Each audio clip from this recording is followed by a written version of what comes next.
Okay, let's do an audio test. Can you all hear me? Hello? Say in the chat if you can hear me. I'm gonna go to live scene. Oh, hey. Hi, everybody. This is Astra, Nova, and of course, you all know Cece.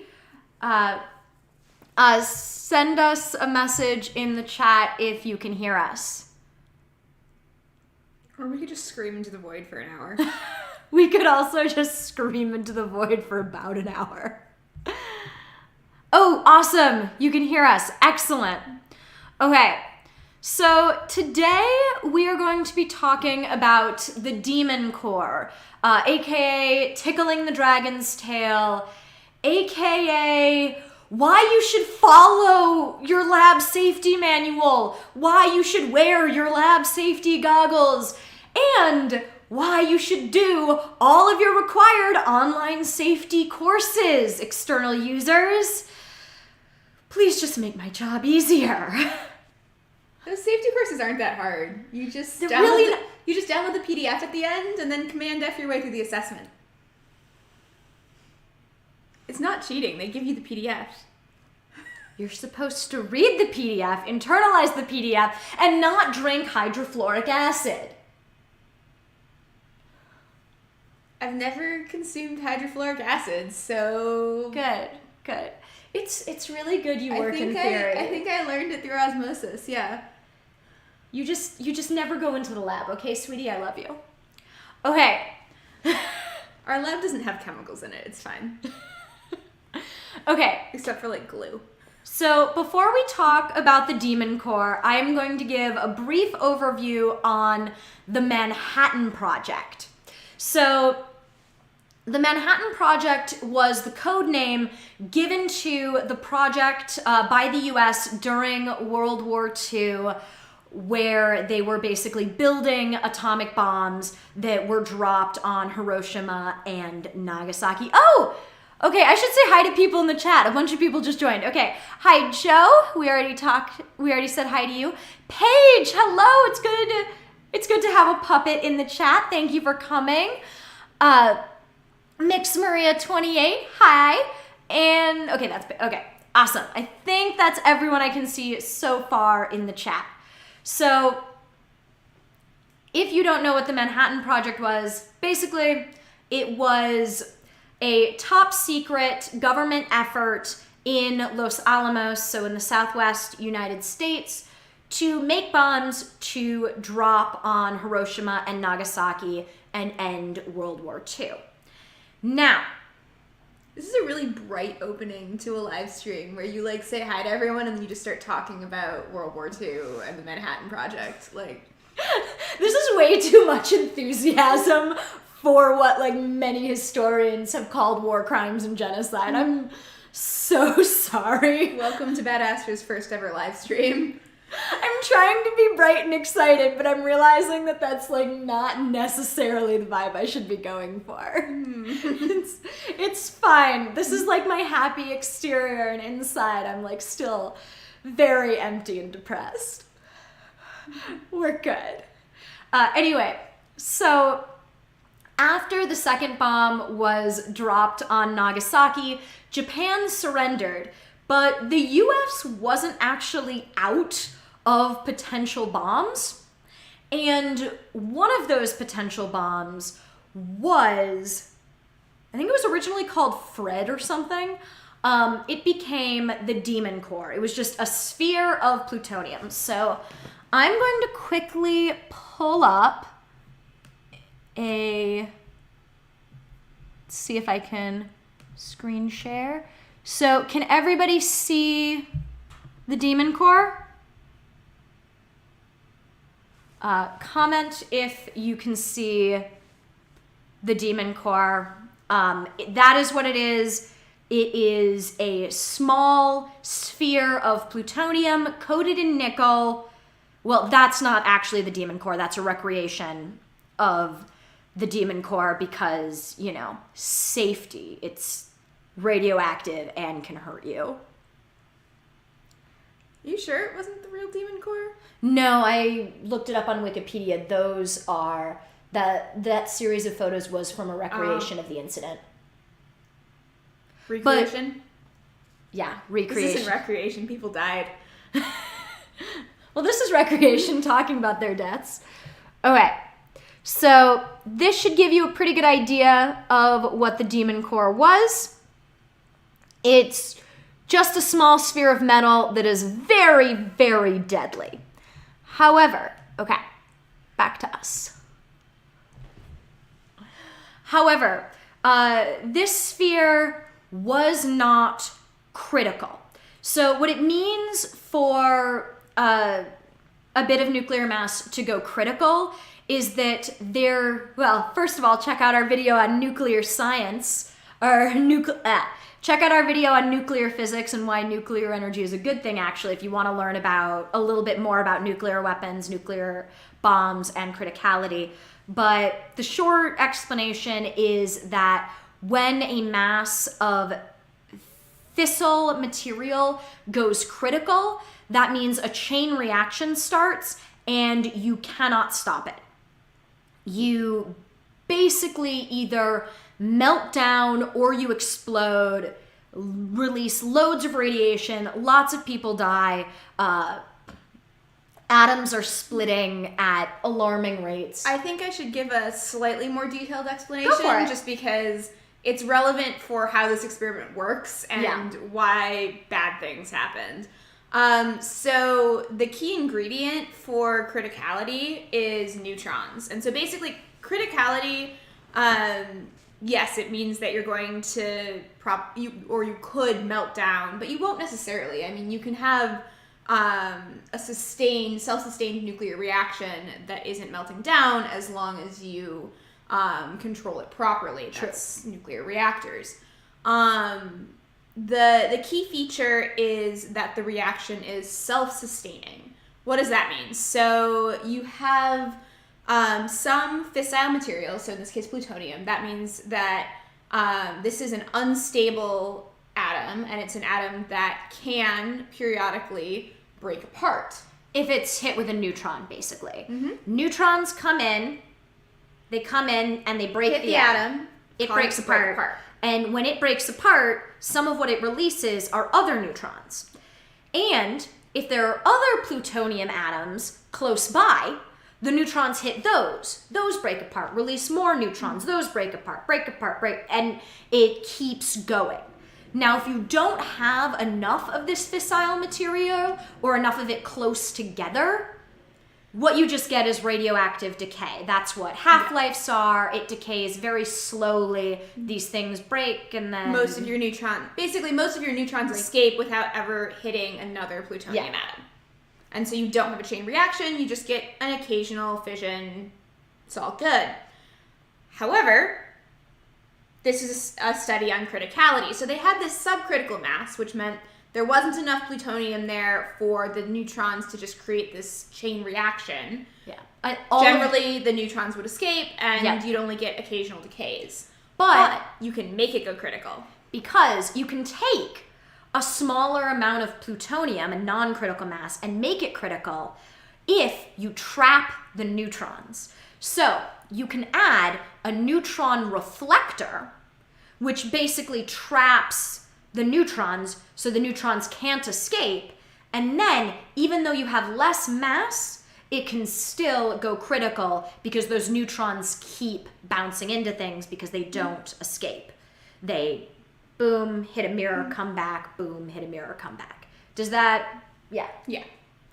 And so the idea was to basically take this subcritical mass, and they wanted to see exactly where it went critical. That was the experiment, to try to understand this material a little bit better. And so what they would do is they would take this material and find a way to slowly enclose it in neutron reflector. So they'd start by just covering a little bit. You basically put like a mirror over here, but a small one. You'd add a little bit more, and so on. There are various ways of doing this. So let's talk about the way they came up with two attempts that were both terrible ideas. I should also mention that once you hit that threshold and it goes critical fast. And so basically what you do while you are slowly enclosing your sample with neutron reflector is you point a Geiger counter at it, and when it goes crazy, you know you need to stop. Much safety. Nothing can go wrong. Yeah, no, nothing will go wrong with it. We've got our little safety detector, and once the safety detector goes berserk, we stop. It's like a scientific safe word, except once it goes berserk, you know it's gone too far. But you only let it go too far for a very brief bit, and then you yeah, it's totally fine. Nothing could go wrong. Nothing could go wrong. Definitely not. Oh, hi, sir. Nice to see you in the chat. Thank you for coming. So let's talk about the first incident. And yes, there are two, because after the first time, they did keep going. So the first incident, there were two people present. There was Harry Daghlian and Private Robert J. Hemmerly. Now, Private Robert J. Hemmerly, we're just going to pour one out for him because he was just there keeping guard in the room. He wasn't doing anything in the experiment. He was several feet away. He was just doing his job. He was probably drafted. Like, this poor guy. He was an engineer, but was not the physicist responsible. Harry Daghlian, he messed up, but it's not entirely his fault. So Harry Daghlian was 24. The private watching over the room was 29. And the way they first did it was they put the little core at the bottom of a little brick house. They were making like a little log cabin, but out of neutron reflectors. So you have your little core, and they would put a reflector here, then here, then here, then here, and slowly build it up, brick by brick. I should mention, there was nothing to secure these bricks in place. It's just blocks with consequences. Yeah. So on August 21st, 1945, so like 1945, big year, war's ending, Daghlian was attempting to build a neutron reflector manually by taking 4.5 kilogram or 10-pound tungsten carbide bricks, just stacking them around, making a brick house out of neutron reflectors with 10-pound bricks. Like, these are not light. So we have no way of securing them, and they're very heavy. And the goal was to see at what point the Geiger counter would go berserk, and then I guess he would knock down the brick house. I'm not really sure what the plan. You just remove the last brick. It's a 10-pound brick. It's gonna be hard to remove. Yeah. Well, if you make it go just barely critical, you have a little bit more time. Okay. Kind of playing that exponential curve. So that's what Harry was doing. He was slowly lowering the brick with his little safety detector. The safety detector starts going berserk, so he knows he's got to pull out the brick, right? Except he was trying to pull it out quickly, and he panicked. And instead of pulling the brick out, he drops the brick onto the plutonium, covering it, making it instantly go critical. It was really, really bad. He received 200 rad of neutron radiation and 110 rad of gamma radiation. That is an insane amount.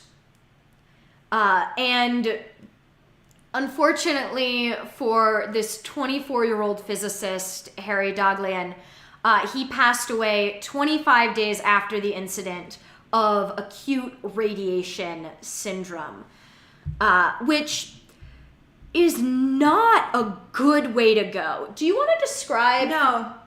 Can we skip that? Yeah. No, it's For not those- good. If you've seen Chernobyl, you know how it goes. If not, highly recommend the series Chernobyl. It's dark, but it's good. Yeah. Heads up, it's really dark. They did a phenomenal job of portraying what happens with acute radiation poisoning. It's terrible. Your body basically decomposes rapidly while you're alive, and it gets really, really bad, and then you feel better for several days, and then it just gets way, way worse. So there is that hope, and that's kind of the worst part of it. It is a really, really bad way to go. And yeah, Paige the puppet. I'm sorry. I realized I'm so sorry, Paige, for giving you that mental image. Don't worry. Well, do worry, because that's only one of 2 incidents. As a result of that incident, all of the safety regulations were scrutinized and revised, and like a committee was established to make the procedure better.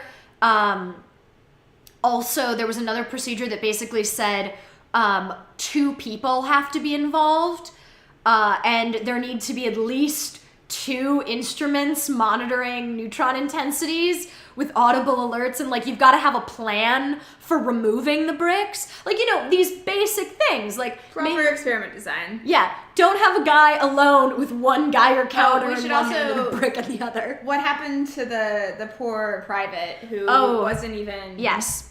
So in the description of the video, if Scientist. you read it, I mentioned a range of people the Demon Corps maybe killed. So we know that the Demon Corps killed Harry. We are not sure about Private Robert Hemmerly. So We're pretty sure. we're pretty sure. So one thing about radiation is that if you get it in smaller doses, like not enough to kill you right away, it still dramatically increases your risk of cancer. So that's why cancer rates are higher in areas with more radiation. So Private Hemmerly died in 1978, so that's 33 years later, of acute leukemia at the age of 62. So on the one hand, higher cancer risk likely was a result of this exposure incident, because this private did get 8 rad of neutron radiation and 0.1 rad of gamma radiation. However, sometimes in your 60s, things just happen. Like, we Although aren't leukemia sure. is not as common. Yeah. It was probably It was probably the Demon Corps. It also, there could have been other factors. Basically, I don't want to say for sure, because there really is no way of knowing for sure, but probably. It probably led to this private dying early, many, many years later. And that's one of the really... Joe, did you just comment spoiler? Yes, I'm spoiling World War II experiments for you.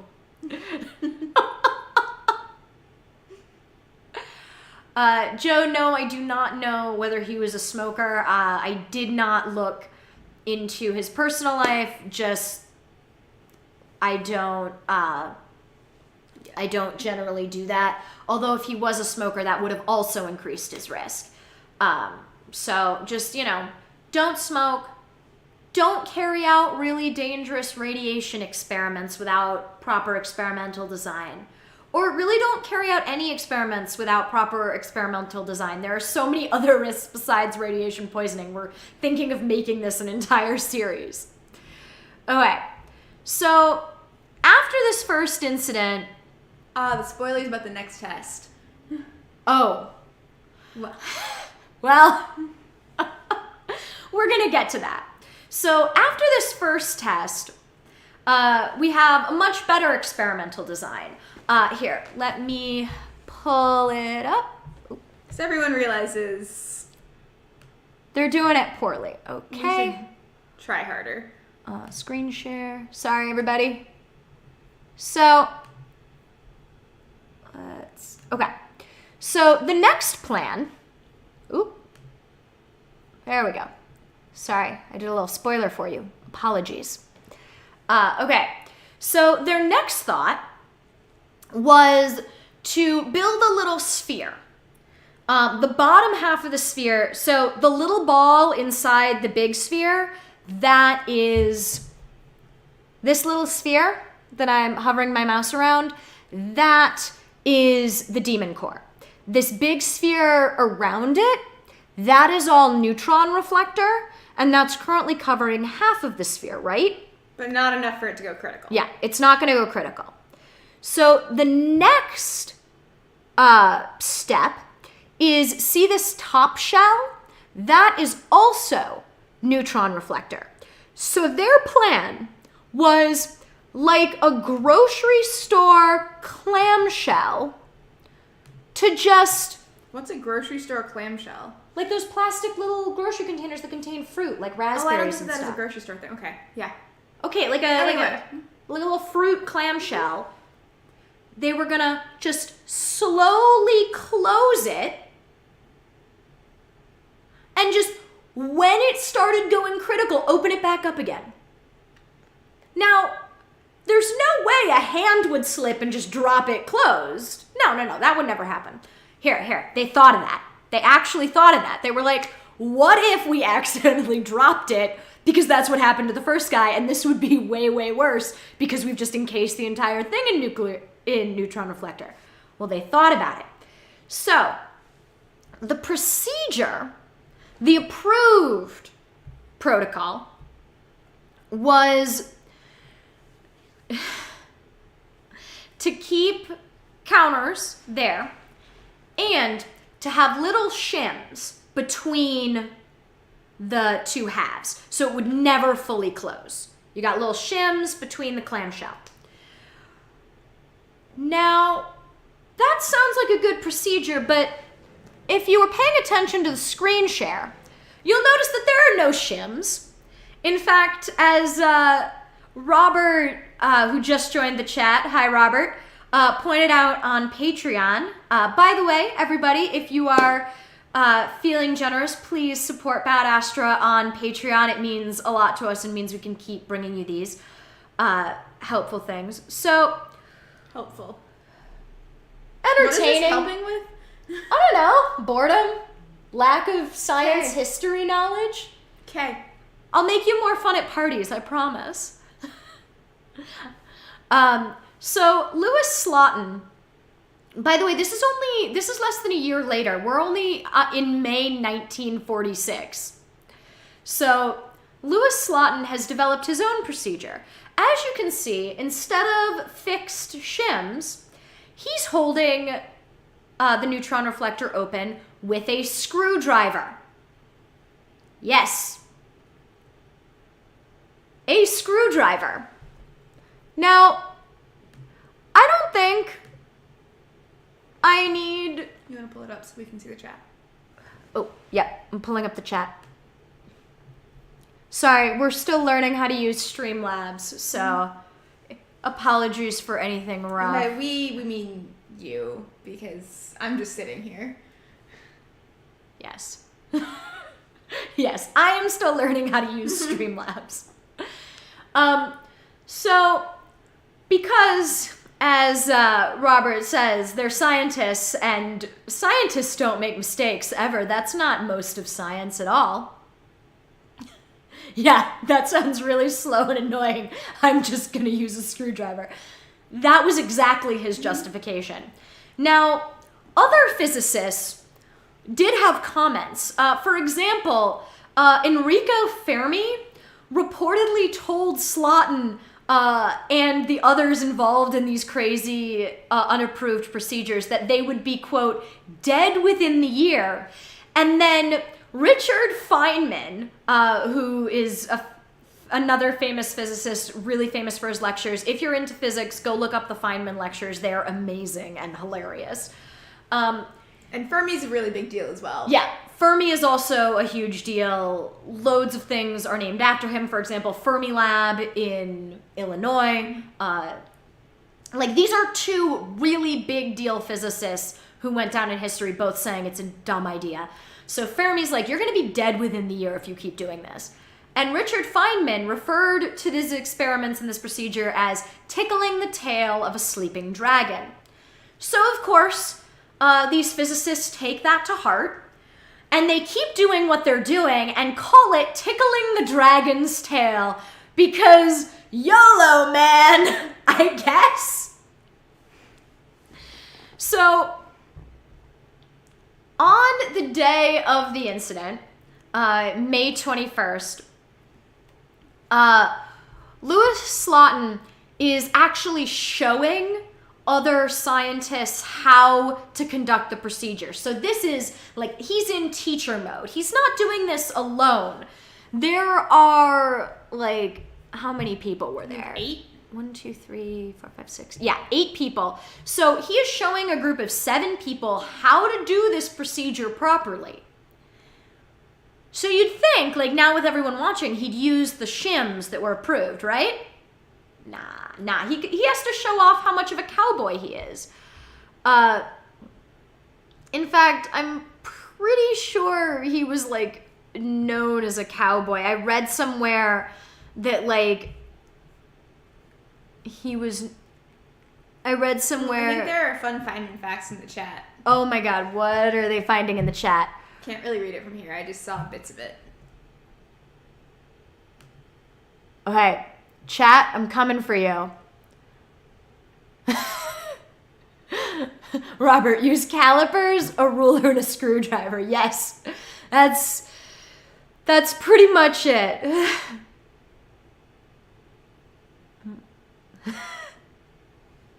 Oh, Paige, do not worry at all.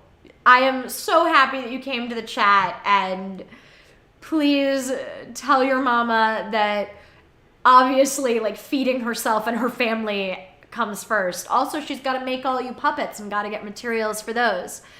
Yes, Feynman was a member of the Rogers Commission on the loss of the Challenger. So, Louis Slotin demonstrating this procedure, and of course, his hand slips, and the sphere goes critical. There is no way to stop it at this point. Whole thing slammed shut. Yep, it was really bad. The second accident was actually reported on by the Associated Press, which is saying a lot because remember, the US government at this time is still very secretive about these science experiments. Like, World War II is over, but, like, it's still... The Cold War is gonna rev up soon. Yeah, the Cold War is not. The Cold War is just getting started. So, like, the AP reporting on this is a big deal. And they reported 4 men injured through an accidental exposure to radiation in the government's atomic laboratory in Los Alamos. They've been discharged from the hospital, and the immediate condition of 4 others is satisfactory. Now, fortunately for a lot of these people, they actually were, or at least more of them than you'd expect, were okay, in large part because Slotin, is that his name? Yeah. Yeah, thank you. Louis Slotin. I always forget the names. He was kind of standing in front of it, and so he actually shielded them from most of the radiation. So he got extra bonus radiation, but he did basically save everyone else in that room. Yeah. I mean, he's the reason they all got a super dose of radiation. Yes. But he also said, so really Gryffindor to the end. Mm-hmm. Oh, I'm not supposed to mention the work of the author who shall not be named. Apologies. So Louis Slotin died 9 days after the accident of acute radiation syndrome. It was bad. So he actually received 1,000 rad of neutron radiation and 114 rad of gamma radiation.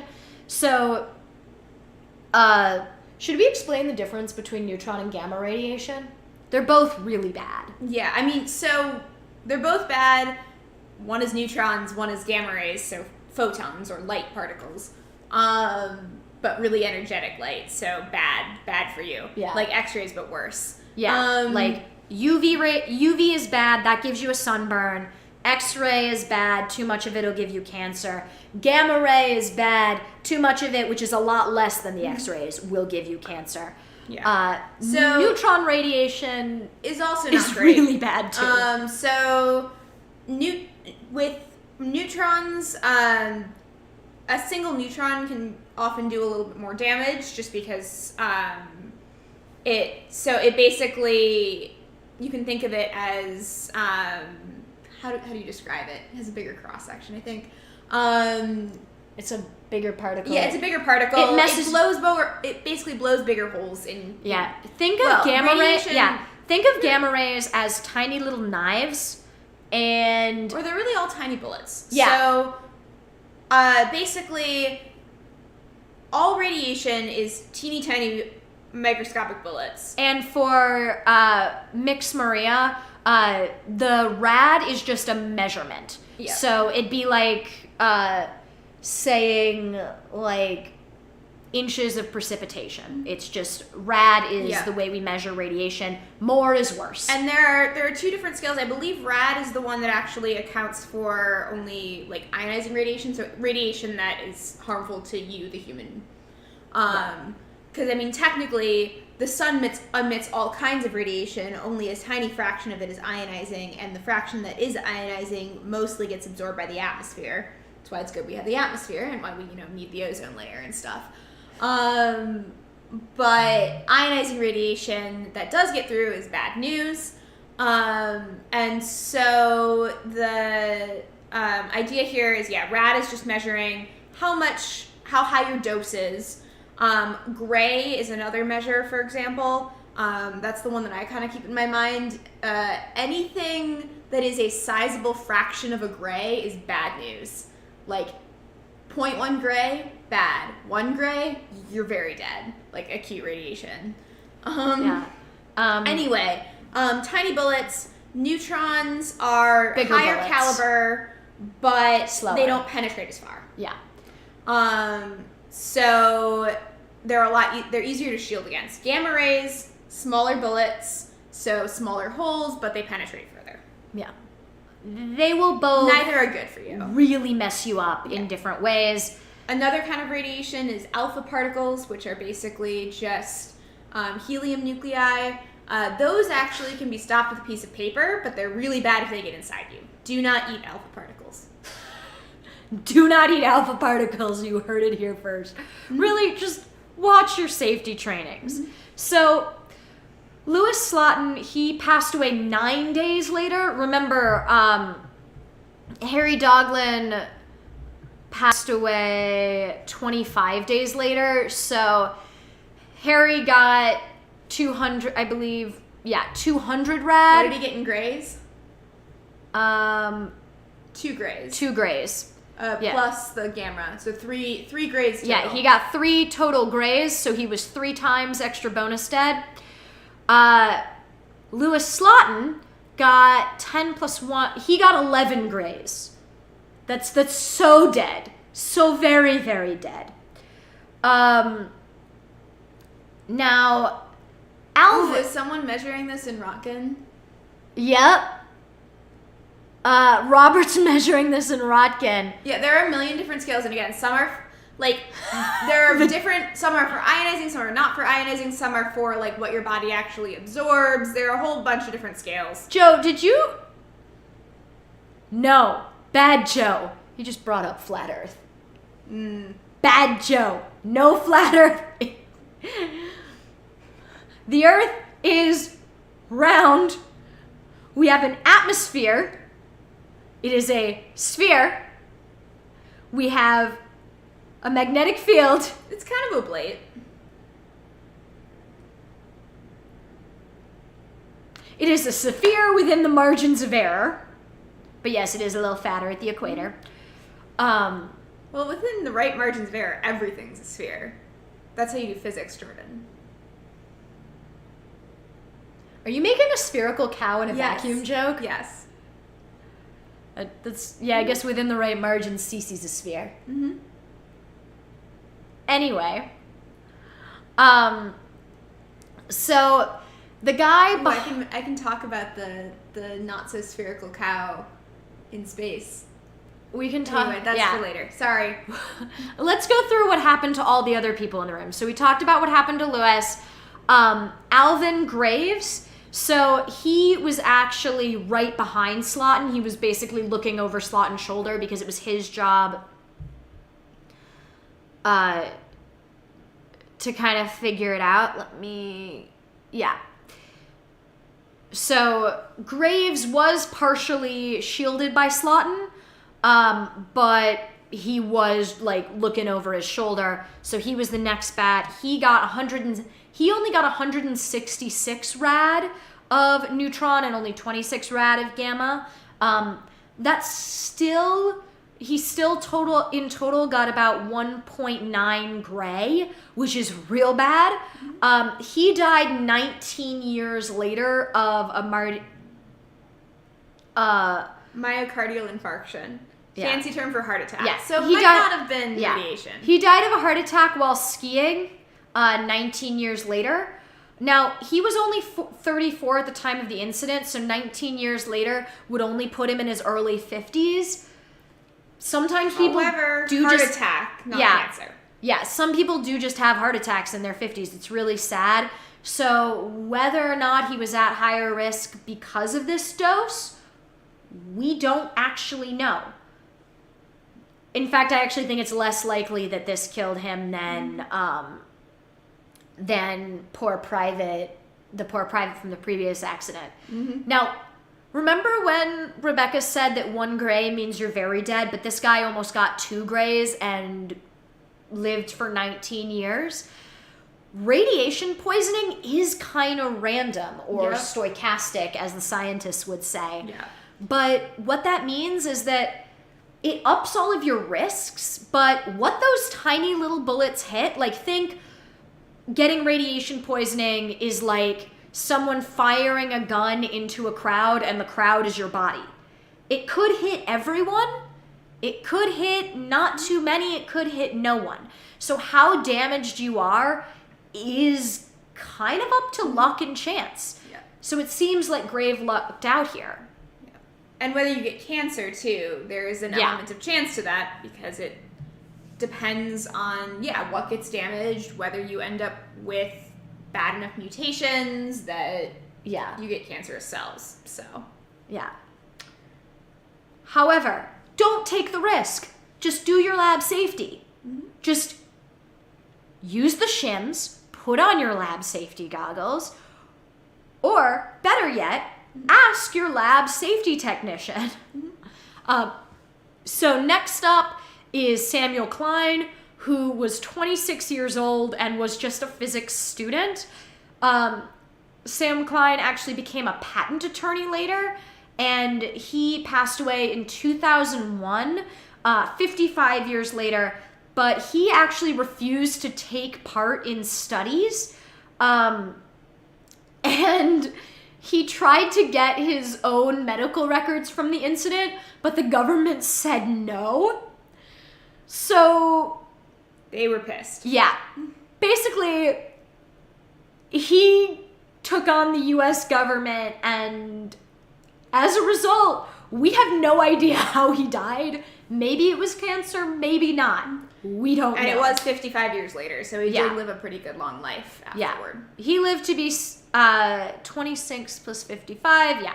He lived to be 81. So, still sad that he died, but good long life. Yeah.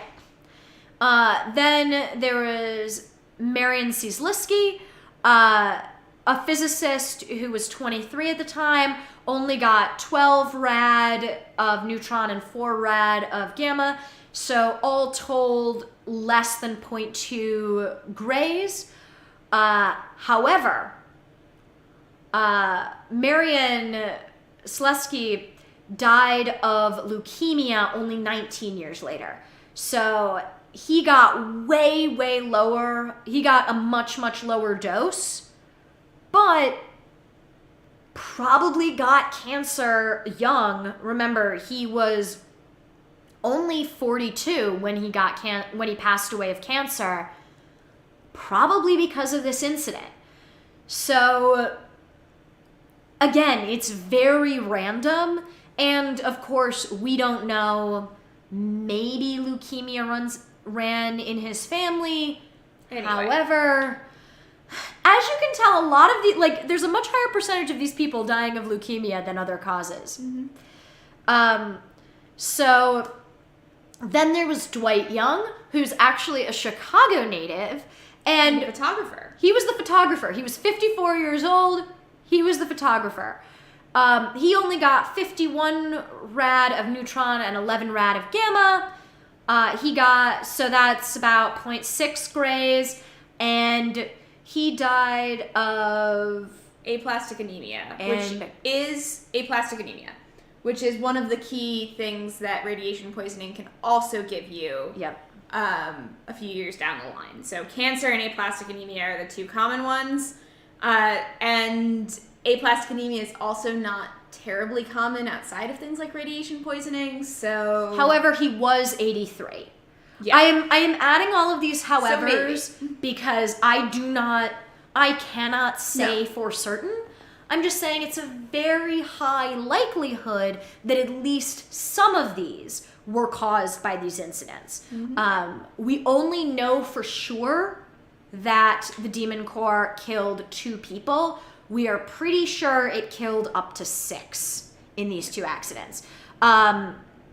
Raymer Schreiber, who was a 36-year-old physicist, didn't get as much radiation, and is listed as dying of natural causes, which means they don't know the cause of death, 52 years later, which would put him at 88. So, yeah, he was probably just 88.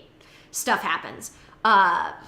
Theodore Perlman was a 23-year-old engineer, and as of 1978, when they last checked, he was alive and in good spirits. According to this article, he probably died in June 1988, 42 years later. No one knows how, just probably. Again, people don't have to take part in studies, and because radiation doesn't always affect you right away, we don't have all the data, and we don't know, we can't just go poking around his family history. Medical surveys aren't that good. Anyway. Then last on the list is actually kind of a sad story. Private Patrick Cleary was 21. He was just the security guard. So think the other private in the last incident. We actually know that the Demon Core did not cause his death because 4 years after the incident, he was killed in action in the Korean War. So whether or not the radiation would have ended his life early, we don't know. He died fighting in the Korean War, which is really sad. There were also 2 machine... What? Oh, we got stuff in the chat. Mm-hmm. Yeah, but shot by his girlfriend's husband. I hope not, but... That's a reference. I can't remember what to. Yeah. I drink titrated water while inhaling ionized helium while measuring the effectiveness of my neutron reflector with a screwdriver. Robert, no. No, Robert, no. I feel like Robert and Joe just come to the live stream so they can, mess with me about flat earth and lab safety. Yeah. At least no one's brought up Star Trek yet. Although now that I've said that, you definitely will. I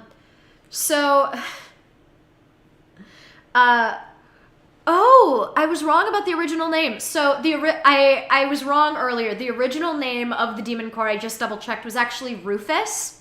So when they were doing all of these experiments and tickling the dragon's tail, they were referring to that cute little sphere of plutonium as Rufus. However, after the second incident, it gained notoriety as the Demon Core, and hands-on criticality experiments were stopped. And one of the survivors, Schreiber, actually designed remote control machines monitored by TV cameras to perform the experiments with all personnel a quarter of a mile away. So if you wonder why certain lab safety procedures seem like overkill, this kind of experiment is why. A lot of the stories that we'll be telling you if this continues to be a series have actually led to better safety protocols, because luckily for us humans, even though we do some really, really stupid stuff, we do tend to learn from our and other people's mistakes. So, I guess you might all be wondering what ever happened to Rufus, the Demon Core.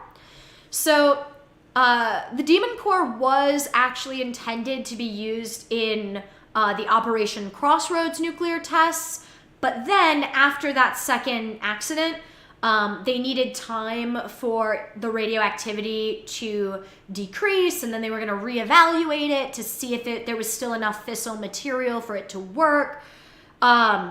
And just, not poison people on the way.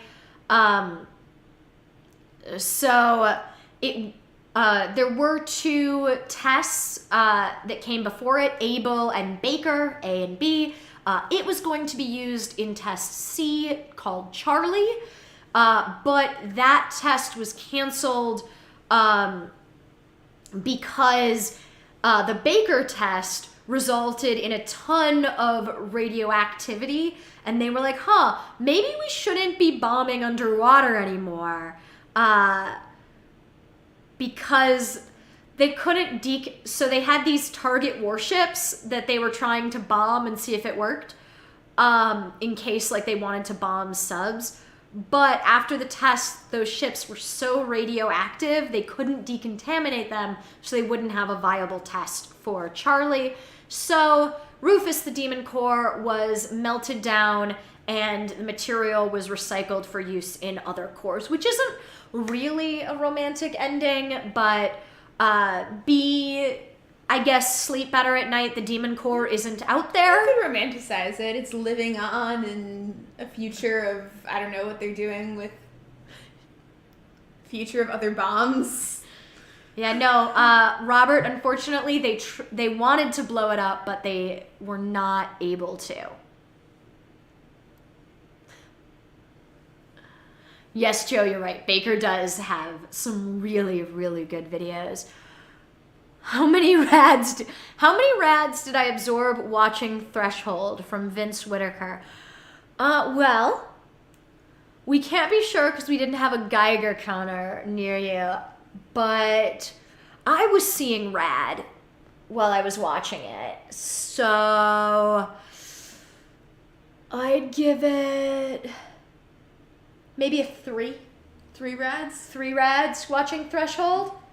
1 for breaking breaking warp 10 as a theoretical impossibility that they could get over with engineering. That's 1 rad. Mm-hmm. That's an ouch. 2 rad was special effects by Jimmy. Remember how they did Paris kidnapping Janeway and taking her to the planet, and they become lizards just all off screen? Yes. Then there's the whole a human being evolving. We're not Pokemon. And then there's the doctor is able to fix it off screen, so they have a completely curable off screen way to get home immediately, and then they just don't use it ever again because they just, I guess being lizards is inconvenient or something. Okay, 4 rads. We're at 4 rads. What about the babies? 5 rads. I'm gonna stop counting Think because of the children, Jordan. Think of the children. I really don't want to think of those children. That's That's not how evolution works. Okay. So we've kind of finished up the overview of the story. That's it for story time. However, if you all want to continue hanging out, I can just answer questions in the chat. Nova can answer questions in the chat. Sure. If she wants. If you all want to, if you don't want to stick around, let me know and I'll end the chat.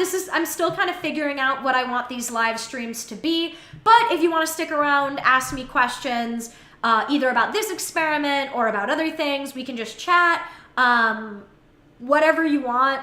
I'm very easily distractible, and I am very glad that none of you got us too off topic during this. So yeah, I'm free for another half hour.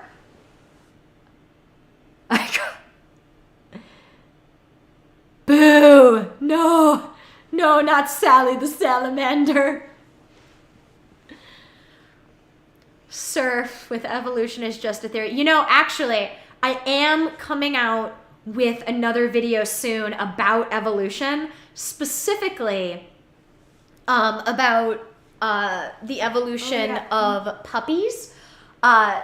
It's going to be all about how wolves decided, nah, this is too much work, and became golden doodles who get pampered all day and eat pumpkin omelets for breakfast. I'm not even kidding. On a lot of days, I literally make her pumpkin omelets, and she gets milk bones every day and so many treats. And of course, yes, I put a dollop of Greek yogurt on her pumpkin omelet, just so she has all that good gut bacteria. Here, Cece, say hi to people. It's similar to the story of cats, actually. Humans didn't really domesticate dogs. Dogs domesticated themselves. Yeah, the research and modern science is actually showing that humans didn't take wolves and were like, we will make these useful. Wolves actually realized, human garbage is way, way easier to go through than rabbits are to chase. So the friendlier wolves became more and more friendly, and later, most dog breeding happened within the last 1,000 years, and most breeds emerged within the last 200 years. But there have actually been scientific and design archaeological evidence for canine companions. Also, they've tried to scientists and breeders interested in exotic dog breeds have tried to recreate domesticating wolves. And even with modern technology, a ridiculous amount of resources, and all of this knowledge of dogs and wolves, psychology, all of these prior studies, it's really, really hard to domesticate wolves. They just kind of can't do it. And it takes several generations. And basically, a lot of those papers came to the conclusion that early humans who hadn't figured out agriculture yet probably couldn't figure out how to slowly, in a controlled setting, breed wolves into dogs. It just would not make sense. And dogs and canine companions, there's evidence for them around pre-agriculture. Wolves domesticated themselves and became dogs going through human trash likely before humans were even growing their own stuff. They're just real smart. Okay, so there are a lot of questions in the chat. I'm just gonna go through them.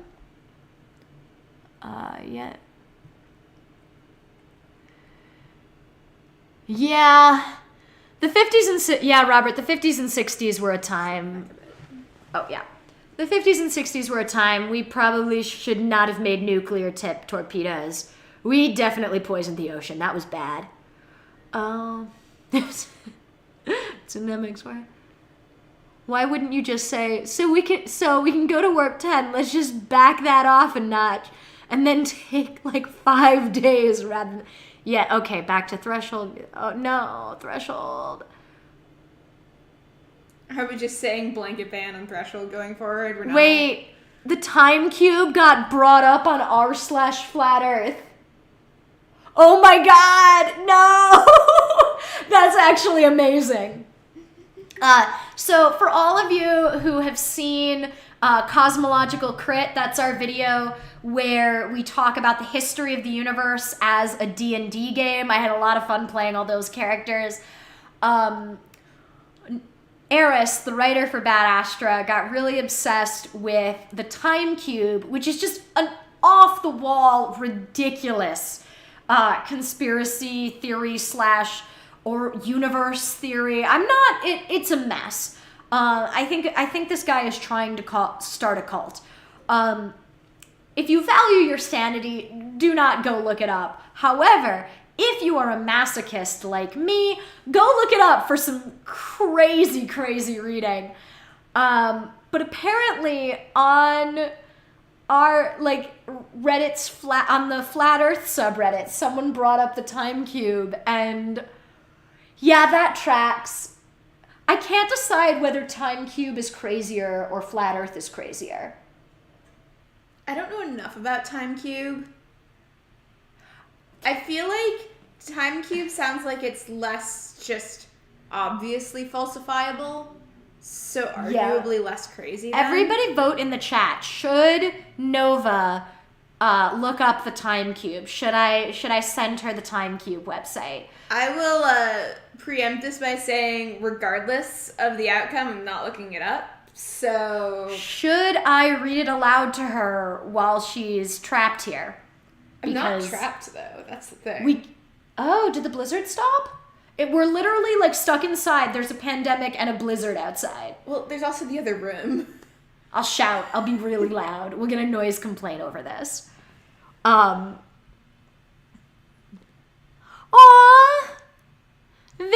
Vince makes chicken breast every couple days for his dog and cat. That's really, really sweet.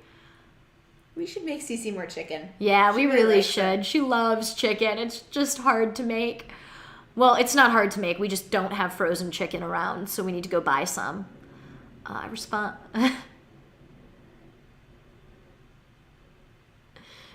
Color vision is just a theory that... Yep, so is gravity. If someone says just a theory, invite them to test out the theory of gravity by leaving through their door and through their bedroom window on the second floor. I wonder which will go better. Yes, cats. Cats are too smart, though. We actually met... Should we tell the story of Wanda, the perfect cat we met on vacation? Sure. So, as part of our trip to Hawaii, which is not a honeymoon, is a birthday trip. Stupid Omicron canceled our wedding. Hawaii is a lot of, I would say, well cared for strays. Yeah, we're talking strays. Yeah, these are the kind of strays that have 3 or 4 people feeding them. If they need a vet, they will get a vet. If they need a warm place to sleep, they will get a warm place to sleep. Also, it's Hawaii. It doesn't really get that cold. So Nova, you're in character now. Yeah, Nova takes me out to a nice dinner, and I'm supposed to be focused on the amazing food and the Mai Tais. I may have had too many Mai Tais. Anyway, this perfect angel, who we later found out was named Wanda, who does not look like a stray, is possibly the most social cat I've ever met. Certainly the most social stray-ish cat. Yeah. And clearly does the rounds every night. She came up to us, starts nuzzling, purring, rubbing on us. This is an incredibly social cat. And I'm a couple Mai Tais in, so I am going nuts over this cat. And of course, this cat is demanding food, and I think Nova was kind of mad at me because I may have given this cat a little too much of the really nice fish. The fish was really good. This cat probably had $10 worth of mahi. Yeah, that cat had a lot of fish. Also, but oh my god, that cat purred, and it was so cute, and it was like nuzzling us. It was sweet. And it kept coming back to our table, probably because we were giving it more You're an fish easy mark. than the other tables. You gave it a bunch of fish. After you did. Yeah, but like the second after I gave the cat fish, Nova's like, well, I can't be the cat's least favorite. I have to try to be the cat's favorite too. So we were both giving the cat fish. Time Cube was one of the... Wait, the Time Cube's been around since the turn of the century? Is Time Cube a Y2K thing? Really? Or the turn of the other century. Vince said Time Cube was one of the best parts of turn of the century internet. Oh, turn of the century internet. Okay. Yeah. I was ready for it to be around since 1900. Okay. No. I think I heard that guy in... Aw, thank you, Joe! He really liked Cosmological Crit. That was probably one of the videos I am the most proud of. It also took like... Oh my god, it was really hard to edit. It turns out that sitting with yourself, like putting 4 people around a table that are all you and all filmed separately is really hard. But I am going to attempt to do something similar.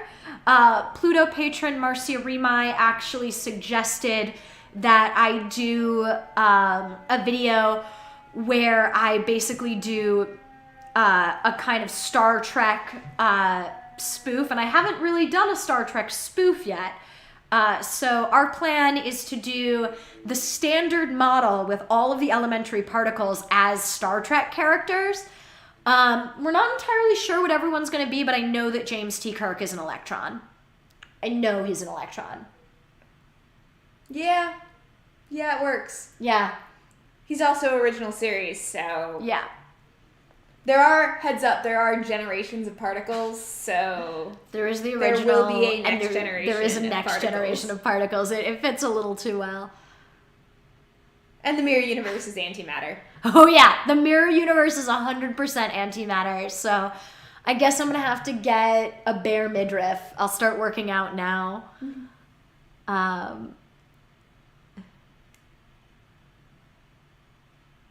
World War starting. Okay, bye, Joe. Thank you so much. Joe's got to get up early. Bye. Thank you so much for coming.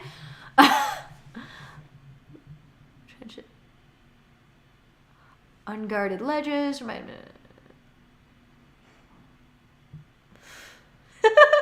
Are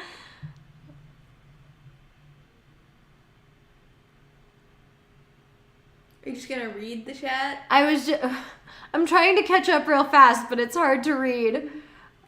First live stream. Yeah.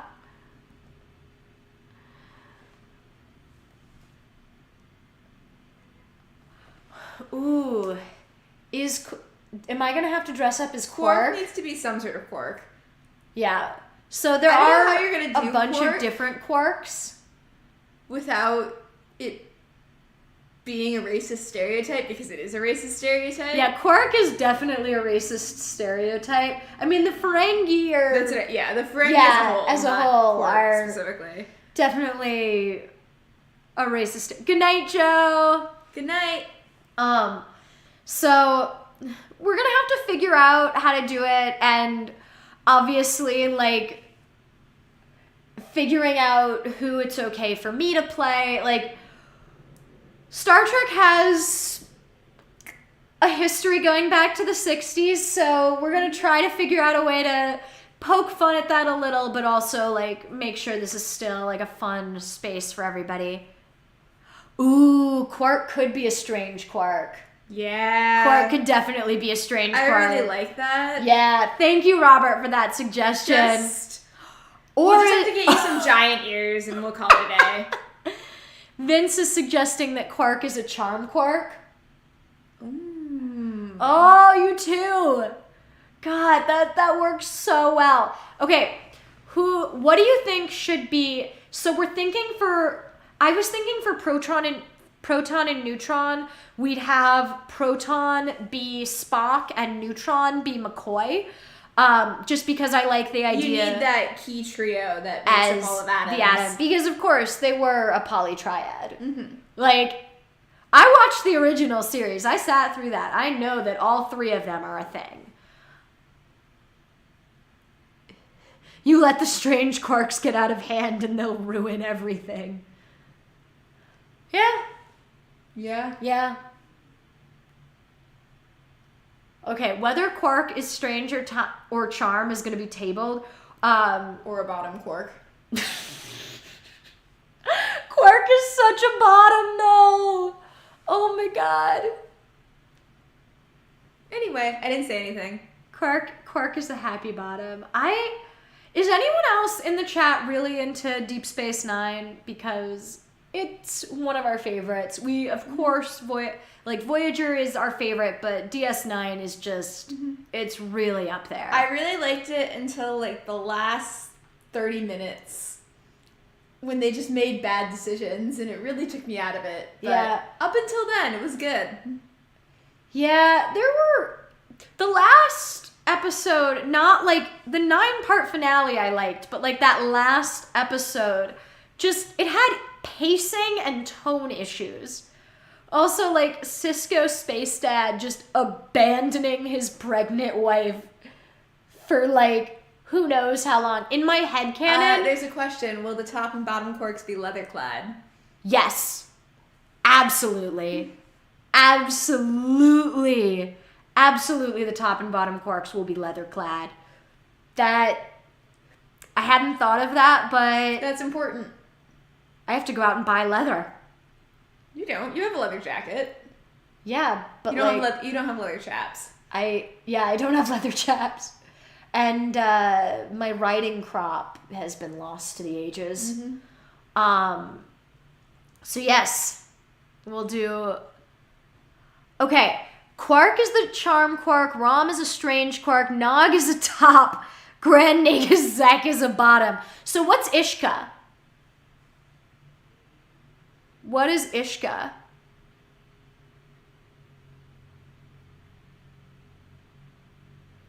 Yeah. Yep, Robert, I agree. My headcanon for Cisco leaving is that he's actually gone for 3 days, because remember, he's Space Jesus. For him, it's like an eternity. But he comes back, and Cassidy's like, hey, you're back. And he's like, yeah, they said they could drop me off whenever because time's irrelevant to them. So I didn't want to miss any time with the baby. How long's it been for you? And she's like, 3 days. And he's like, wow, this is what O'Brien must have felt like on all of those other episodes where he just lived a life and got tortured. Remember that time they put O'Brien in a mind prison for like 4 decades? Mm-hmm. Remember? And then he was just, like, he went to some therapy, I guess, but was pretty much fine after. Yeah, and then remember when, Molly slipped into a time vortex and, grew up alone? Yeah. On the planet? They were really hard on O'Brien and his family. I mean, that is one of the tropes. O'Brien O'Brien must suffer. Is there safe word plonk length? Yes. Oh, yes. I am saving this chat. This chat is just going to be copy pasted. That's the script. Cube. Well, based on the amount of people that sent fan mail to Leonard Nimoy, he definitely is the attractive force. Yes, that's what I was thinking with Proton. Also, he and Jim just cannot keep their hands off each other. We'll have to decide who Gluon is, because that's technically what mediates the strong force.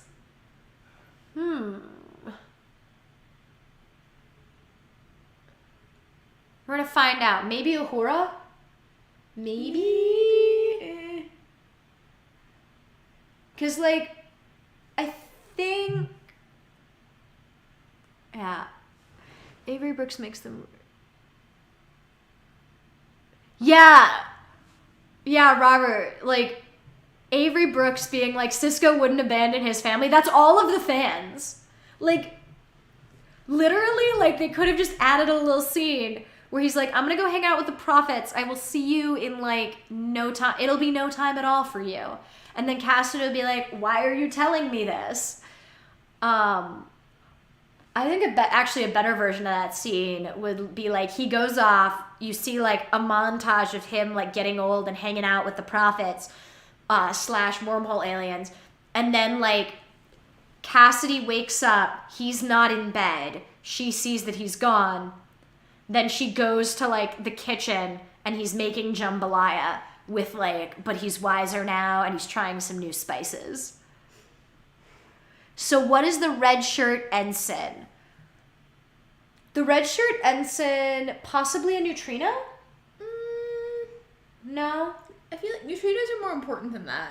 Neutrino, yeah. Also, neutrinos are pretty hard to destroy. That is very true. Maybe muons? Because they don't last very long. They're very unstable. The issue is muon is part of the core 3 for the next generation.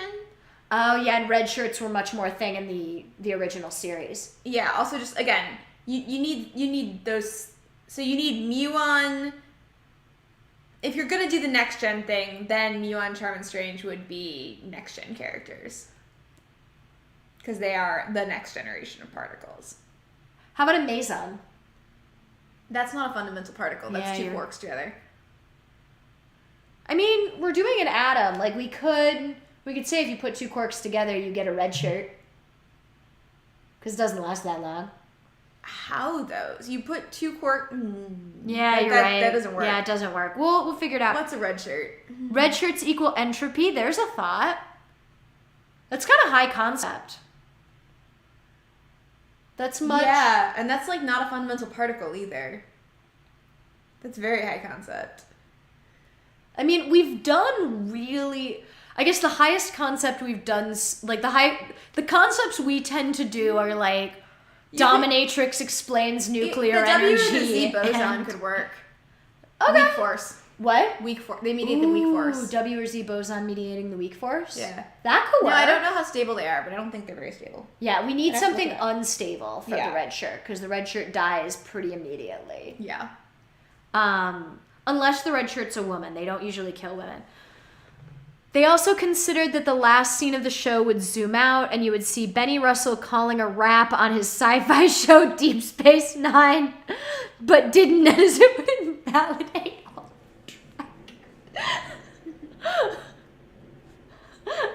that though would have been good, and it would have, honestly, to me, that would have just made me think of the ending of Blazing Saddles. I'm not sure if you all have seen Blazing Saddles because it's just the greatest Western ever made. It's also a Mel Brooks movie. And at the end, they all just kind of form a angry mob, leave the studio, and start attacking other movies. It gets really meta really fast. And, okay. So, let's brainstorm. Does anybody have any science questions for us? I'm looking up the lifetime of these bosons.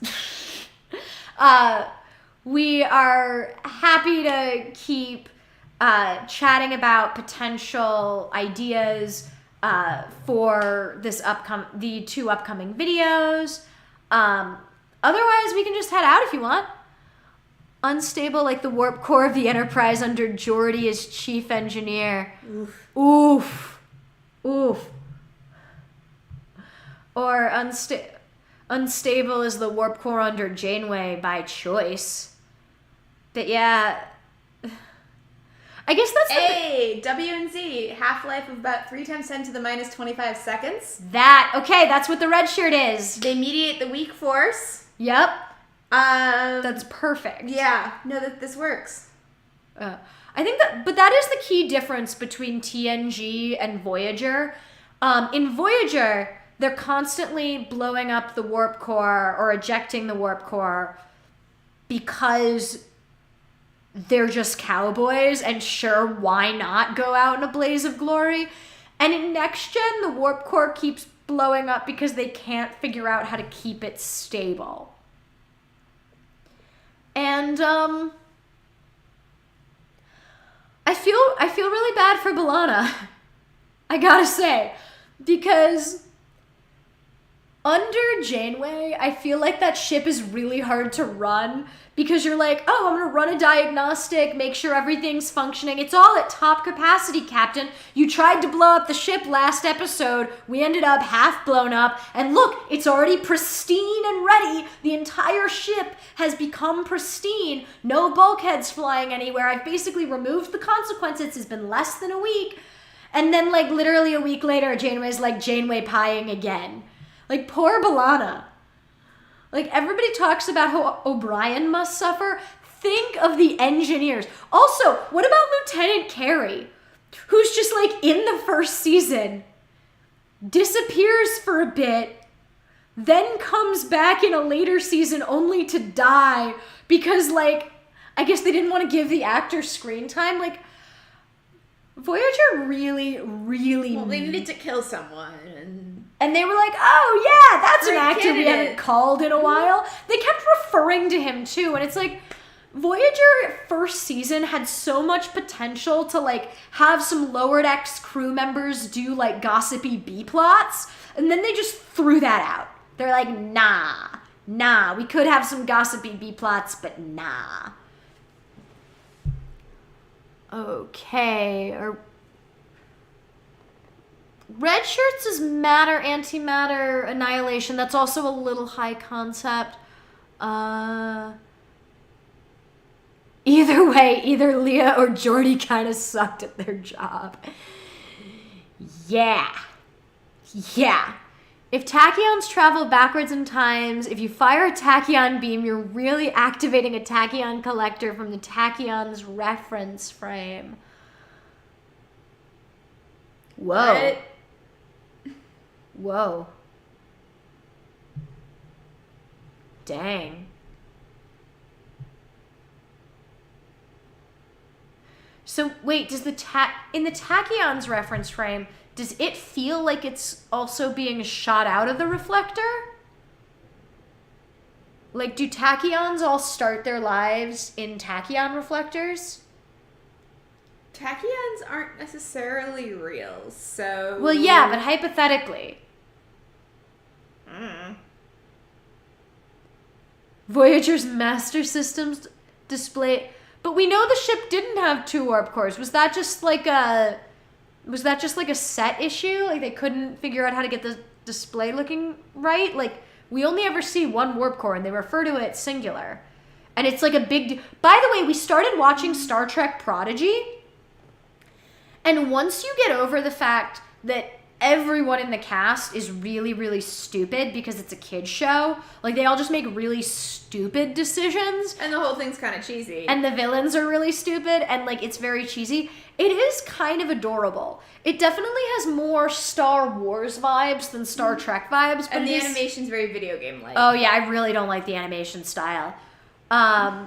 Also, the commercials are terrible. Okay, why is it that we have to pay for Paramount Plus, but they still do commercials? Like, wasn't streaming supposed to be better than cable? Like, I really hate Paramount Plus. To me, it's like... I knew CBS All Access was dying, and I was excited for that because I was like, yay, maybe we'll get the shows on a better streaming platform. And they're like, no, we're just rebranding.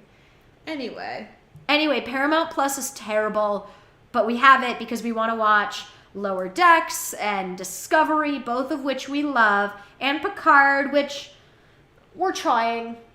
we enjoyed it. I like Picard. It's very entertaining.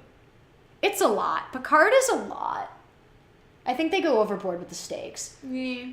Discovery goes way overboard with but the stakes. Discovery goes overboard to the point where it's camp. Like, Discovery feels like it's just doing TOS with a modern budget. Fair. Like, they're just like, oh yeah, in the pilot episode, you're gonna commit very light treason, which, like, in a next-gen episode would lead to, like, a don't do it again unless you feel like you need to. And in Voyager would lead to, like, a dressing down from Janeway. And in Discovery, it's like, you're going to prison for life. Because we still have prisons and life sentences in our communist utopia. Yes, that's how that works. Discovery's a mess and they have stakes issues, but they do commit and it's camp and I love it. Okay. There must be so much dilithium in the Delta Quadrant for them to keep making new warp cores. Yeah, okay, so to be fair to Voyager, every time the ship was destroyed, there was some timey-wimey nonsense, and every time they ejected the warp core, they did go back for it. Usually. Okay. Most of the time. Most of the time, they said they went back for it and, like, had a line about going to retrieve it. But they made it clear that retrieving the warp core isn't a big issue. Like, it's probably got one of those little tiles on it. Like, it's got a little homing beacon, I think. I can imagine that in one episode, they just open a door and where the F did we get this? What do you mean it's been evolved? Oh my god, that would actually be hilarious. If B'Elanna just didn't know about the second warp core. Yeah. Honestly, I could totally see Janeway, like, in the beginning, not wanting to tell, or Tuvok, especially, given, like, the worst case scenario episode where you had the training program where the Maquis are evil. I could totally see Tuvok being like, let's not tell them about the second warp core, because they might, like, although they totally could have, like, they might just build another ship, because we have the stuff to build another ship, steal that warp core, and then go. So, like, although all of the shuttles, like, they have shuttles capable of warp. So, like, they do have a ton of warp cores in their shuttles. Little ones, though. Yeah, true. Little baby ones. But, like, how hard could it be to make a warp core? Like, what if one of the episodes is just the warp core failed, now they have to make a new one? I feel like that there were so many missed opportunities to have, like, just very compelling episodes about being in the Delta Quadrant. And if you agree with that critique of Voyager, watch Battlestar Galactica and The Expanse, especially The Expanse. Everybody watch The Expanse. I'm not going to stop yelling about it. Robert, I know I can pay more to get no commercials. Can you can you pay more to get no commercials on Paramount Plus? I know you can on Hulu. Yeah, and I don't on principle. Mainly because your mom doesn't pay for it. So the Hulu we have is that version. Yes, tachyons are theoretical. Points got another astronaut. Always has been. Yep. Battle of binary stars. Looks at a map of the galaxy showing how many binary stars there are. Yep, that narrows it. Yes. Okay, so calling something the Battle of the Binary Stars, you're right, Robert, it does not narrow it down because most star systems are binary systems. It is the most common type of star system. So yeah, the Battle of the Binary Stars really does not narrow it down. It doesn't even describe, like, what type of stars. The only thing I would say in their defense is it is very difficult for binary systems to host exoplanets, like to have stable orbits of planets. And most battles would probably happen over or around planets, like inhabitable ones specifically. So there's an argument to be made that binary stars are rare battle sites. So maybe.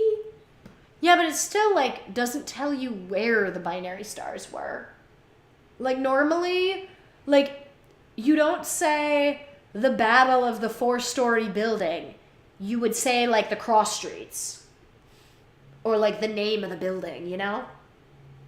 I mean, there are wars and battles that don't tell you where they happened or the participants. The War of the Roses was a thing. That's true. We need to get better. Sometimes it's as just a about society the poetry. At naming things. Like, as a society, we need to get better at naming things. And that is something I want to pass on to all of you. Wrote It No Last Name actually also brought up Battlestar Galactica, mentioning that the pristine Voyager reset got a nod as Ron Moore went on to do Battlestar Galactica, where in later seasons, like, the ship's hull is riddled with cracks and craters, which I appreciate. I also really like how in The Expanse, every few episodes, you get a new intro. So, like, things that happened get referenced in the intro as, like, important parts of history. I'm not going to say what things, because that would be spoilers, but everybody go watch The Expanse. And also BSG. Little baby warp cores that can break warp 10 with minor tuning. Yes! Yes! They're like class 3 shuttles that can go up to like warp 3. But yeah, like we can totally go to warp 10. We just need to like tune the warp core and like scrape some stuff off the hull to deal with subspace like tearing. Like, what?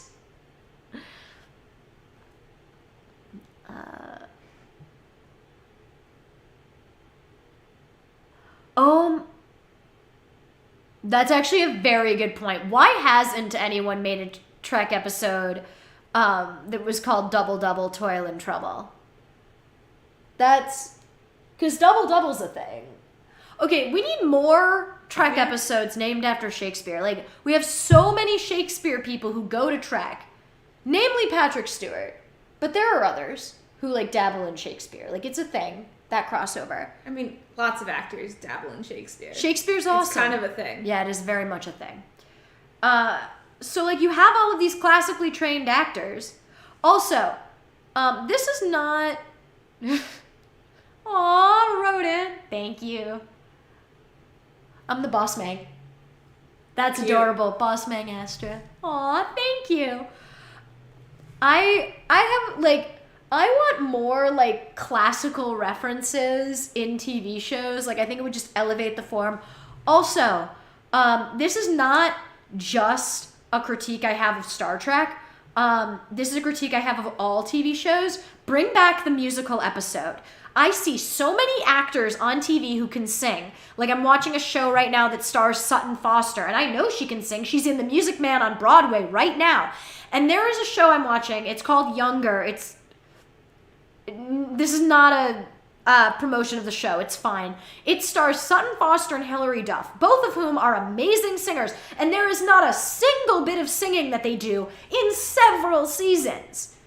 And that is just a waste of honest singing and dancing talent. I think we should have more, like, because in the 90s, well, you have Seven and the Doctor singing, and even before Seven, like even before Jerry Ryan, Robert Picardo is out there singing opera because he can, just in various cold opens, and it's amazing. They have a whole episode about the Doctor singing opera. Then he's like singing You Are My Sunshine with Seven, and in Next Gen, on Data's Day, you have Data dancing with Beverly Crusher, because Gates McFadden is just a phenomenal dancer and choreographer. So, it's been done. Why has, like, the musical episode / just random music and dancing bits, why is that no longer a thing? It should be a thing. Yeah, yes, they did do a Robin Hood episode in TNG, and that, it was not good, but it was fun. It was bad. Oh, I did not know there was going to be a 40th anniversary showing of Wrath of Khan. You actually need to watch Wrath of Khan. Yeah, I haven't actually seen it Wrath yet. of Khan is quite good. Nova she's seen Trouble with Tribbles, and I think that's all of TOS. Of TOS that she's seen. Or, like, movies. Yeah. No, well, movies you did make me see... Which one did you make me see? I didn't make you watch... First Contact. Yes. Well, First Contact's the best one. Yeah, it was alright. Okay, the best one out of Star Trek movies is not a high bar. Okay. So, hey! Manika just showing up Unfortunately, we're not talking about the Demon Core anymore, but we are talking about Star Trek. Thank you. I'm glad you are here for the data content and me ranting. I'm actually very upset that we're not going to get any more data on Picard. I think it's really sad that Brett Spiner didn't think he could play Data because he had aged. I think that's stupid. I think it's ageist. I think he could come back as a hologram and choose to age. They put Picard in an android, and they're still going to have Patrick Stewart age. Basically, I want to keep Brett Spiner around because he's amazing, and I hope that they keep him around as Noonien Soom's son, and I am sad that he's not going to be playing Data anymore. Okay, Khan as the best Trek movie, that it is definitely the best TOS movie. I didn't want to show it to Nova before we had seen some more TOS episodes. She's seen Trouble with Tribbles. I'm gonna have her watch City on the Edge of Forever.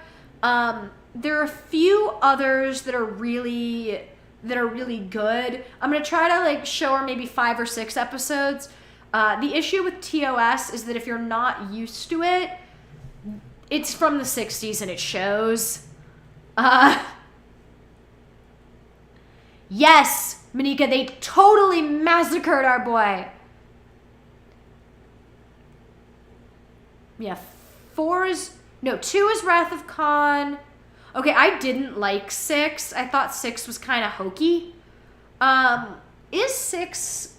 I don't know which one 6 is. Yeah, is 6 the one where they go find God at the center of the galaxy? Because, oh God, was that...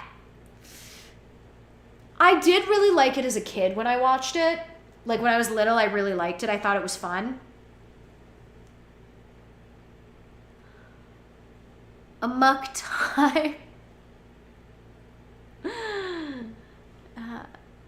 Immunity syndrome to get the Spock-McCoy relation. Yeah, that's true. Okay. Yeah, because I do want Nova to see the cute little, she's got to see the Spurk relationship, but I like this doing the Spock-McCoy, tit for tat thing. Oh, okay. That is 5. Okay, I messed up. 6 might be good. Because 4 is Voyage Home, which is the whales one, which I really like. That one is also one of the best. Mm-hmm. Whales go extinct, and there's an alien that speaks whales. So they got to go back in time and get the whales to talk to the alien. You've told me about it. Stupid premise, but apparently it's good. Yeah, it's really fun. Okay. It's very silly. It's a silly Star Trek episode that, got a feature-length budget, and it's a lot of fun. Cool. Spock mind melds with a whale. It's amazing. The Secret to TOS, it's really a horror anthology cloaked in a sci-fi show. Okay, that is... 6 is Peace with the Klingons. Okay, maybe I haven't seen 6. I think it's possible that after I watched 5, I gave up. Because I think after 5, my only memory is then watching Generations, which I didn't like. First Contact, which I did, and Nemesis, which, oh God. I think I made you, you watched a review of Nemesis with me. Because I needed to know what happened. She needed to know what happened before we started Picard. But I was like, I'm not going to subject you, so we're going to watch a 20-minute recap. Okay, so yeah, we should probably watch Peace with the Klingons. Sorry. Yeah, let's wrap up because it's 6:30, which is dinner time. Hey, Cece, can you say goodbye to everybody? We're going to say goodbye. Thank you all so much for coming. Cece wants to say goodbye because I know that some of you came to just say hi to her. So say goodbye, Cece. Goodbye. Have... Quit after 5 because Shatner could never direct. Yeah. We will watch 6. We might watch 6 paired with a lot of booze. Fun thing,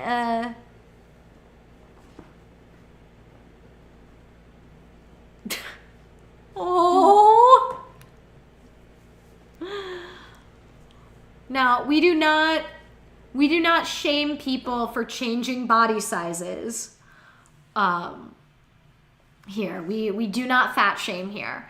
But Nova and I are going to get to work researching TOS.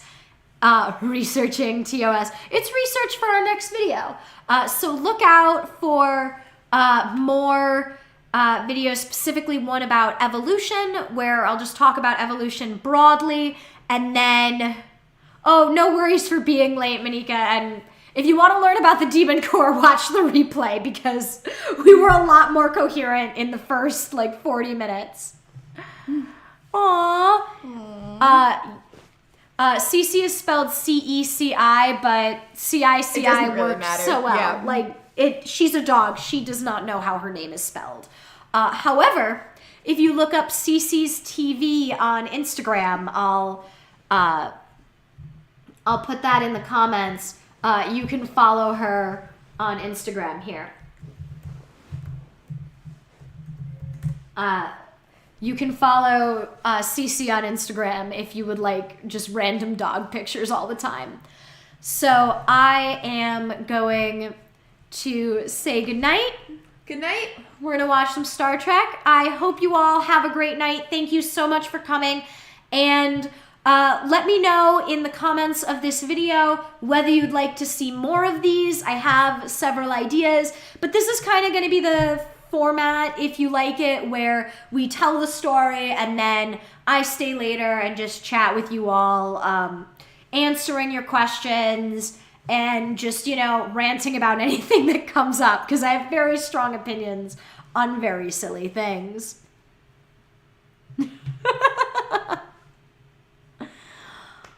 I don't know if I would want to live stream the Wrath of Khan watch, mainly because I want to keep this channel very science communication focused. However, we can talk about our reactions to it in the next live stream after we talk about science. I want to keep this I do want to make people eat their vegetables a little and get some science knowledge in before we just chat.